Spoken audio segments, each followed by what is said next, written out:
অসাধারণ একটি ম্যাচ, অসাধারণ। দীর্ঘদিন পর একটি দুর্দান্ত এল ক্লাসিকো হলো। যেই এল ক্লাসিকোতে কি ছিল না, একটা এল ক্লাসিকোতে যা হওয়ার, মেসি রোনালদোদের সময় এল ক্লাসিকো যেমন হতো সেই রকম এল ক্লাসিকোই আজকে হলো। বার্সেলোনা লিড নিল, রিয়াল মাদ্রিদ লিড নিল, বার্সেলোনা সমতায় ফিরল এবং বার্সেলোনা শেষ পর্যন্ত ম্যাচটি জিতে গেল। ঠিক এইরকমই একটা এল ক্লাসিকো হলো। এই ম্যাচ শুরু হওয়ার আগ থেকেই বার্সেলোনা ফেভারিট ছিল এবং ম্যাচের শুরুতে সেটাই দেখা যাচ্ছিল যে প্রথম 20 মিনিট রিয়াল মাদ্রিদ বার্সার কাছে বলই পাচ্ছিল না। বার্সা একেবারে রিয়ালকে বল দিচ্ছিলই না প্রথম 20 মিনিট।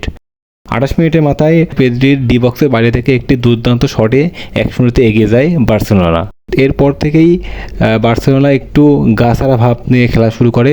এরপর রিয়াল মাদ্রিদ নিজেদের খোলস ছেড়ে বের হতে থাকে। তারপরে তারা সমতায় ফেরার জন্য সর্বোচ্চ চেষ্টা করতে থাকে এবং প্রথম হাফে 1-0 শেষ হয় ম্যাচটি। দ্বিতীয় হাফের প্রথম 25 মিনিট রিয়াল মাদ্রিদ যেভাবে ফুটবল খেললো, তারা যে 1-0 গোলে পিছিয়ে আসে এবং সেখান থেকে ফিরতে হলে যা যা করার দরকার তারা তাই করলো। প্রথম 25 মিনিটে বার্সেলোনা একেবারেই রিয়ালের সাথে পেরে উঠছিল না এবং 70 মিনিটের মাথায় কিলিয়ান এমবাপ্পের দুর্দান্ত ফ্রি কিকে রিয়াল মাদ্রিদ সমতায় ফিরল এবং 77 মিনিটেই কর্নার কিক থেকে চুয়ামেনি দুর্দান্ত একটি গোল করলো এবং সেই গোলের মাধ্যমেই 2-1 লিড নিল রিয়াল মাদ্রিদ। আর রিয়াল মাদ্রিদ লিড নেওয়ার পরে একটা বড় ভুল করে বসে, সেটা হলো তারা গাছাড়া ভাব ফুটবল খেলে। এই সুযোগটাই কাজে লাগিয়ে বার্সেলোনা দ্বিতীয় গোল করে সমতায় ফিরলেন এবং এরপরে আর বার্সেলোনাকে আর পিছনে ফিরে তাকাতে হয়নি। তারপরে তারা প্রচুর অ্যাটাক করলো। শেষ পর্যন্ত 90 মিনিটে খেলা শেষ হলো।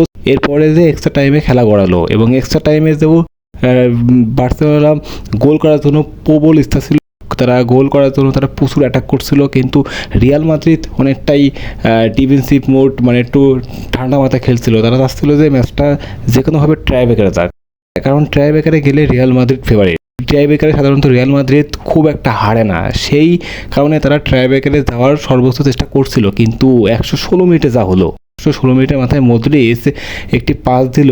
সেই বলটা কীভাবে কুন্দে অত দূর থেকে কুন্দে এসে বলটি রিকভারি করলো এবং ডি বক্সের বাইরে থেকে যা শটটা দিল, মানে এখানে পৃথিবীর কোনো গোলকিপারই এই বল ঠেকাতে পারবে না, এটা অসম্ভব। কারণ গোলকিপার তো রেডিই ছিল না, কারণ গোলকিপার কখনো ভাবেনি যে এই মুহূর্তে এইভাবে একটা বল রিকভারি হবে আর শট দেবে আর গোল খেয়ে যাবে। এটা কোনো মাদ্রিদ সমর্থক, খেলোয়াড় কেউ এটা বুঝতে পারে, এটা সম্ভব না। কিভাবে তারা এই গোলটা দিল, কিভাবে দিল, যে এত দূর থেকে এসে রিকভারি করলো এবং শট দিল, গোল। ওয়াও, এমন ধরনের গোল খুব কমই হয়, আমি কখনো দেখিনি এমন ধরনের গোল। আপনারা দেখেছেন কিনা তা অবশ্যই কমেন্ট বক্সে জানিয়ে দেবেন যে আসলে কি এরকম গোল হয়। এরকম মুহূর্তে একদম একটা গোল, আর মাত্র 4 মিনিট সময় আছে, এই মুহূর্তে শুধুমাত্র একটা গোল দরকার, আর ওই মুহূর্তে এরকম একটা গোল হলো।